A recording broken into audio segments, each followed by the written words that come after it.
American universities on edge, staring down federal funding cuts to the tune of billions of dollars. Just the tip of the spear in President Trump's culture wars. International students detained, protests in response to it all, and now professors speaking out. A wave is breaking over American university and college campuses. A lot of us are really scared, to be frank, that Harvard is going to capitulate. Trump says he wants to make America great again, and the one thing that's undeniably great in America is U.S. science. While the president says universities are violating civil rights laws, and more specifically at some institutions, not protecting Jewish students, the cuts to funding are affecting crucial scientific and medical research. We sat down with three professors, Joe Howley from Columbia, Ryan Enos from Harvard, and Scott Pothig from UPenn, who say an attack on universities is an attack on democracy. Do you feel like you're under attack now at Harvard? Oh, there's no doubt. I mean, professors are scared to say certain things. We send communications over encrypted channels because we're afraid the government will get a hold of it. I mean, our students are afraid to speak on social media because they're afraid that they could lose their visa. Harvard could stand to lose up to $9 billion in funding and grants that are currently under review.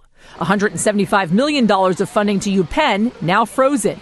And Columbia losing $400 million, then capitulating to most of the administration's demands. Now the status of that money still up in the air. This stuff is affecting people right now. And if they can break our universities, they'll go on to break other universities. Just this week, almost $2 billion in funding for Northwestern and Cornell together frozen.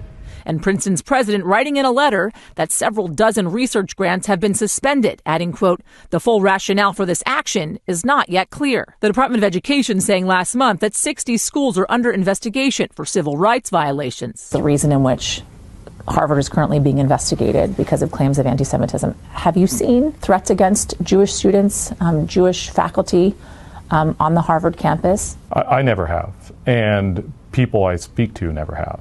Now, it would be foolish for me to say that there's no anti-Semitism at Harvard, because of course there's anti-Semitism everywhere.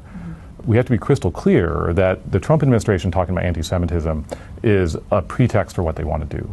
If it's not anti-Semitism, it would be something else. I don't think that we should believe any of these people are interested in kind of good faith reforms of how higher education works. These professors critical of the motives of the Trump administration and concerned about the potential response from their schools. While Columbia gave in to the president, Harvard plans to borrow $750 million from Wall Street in anticipation of losses, while UPenn is weighing its pathway forward. Is it possible to persuade the boards of regents and trustees who ultimately direct the financial and legal affairs of these universities that the Trump agenda is not in our best interest? I would rather have them dip into that endowment. I'd rather have them take a loan.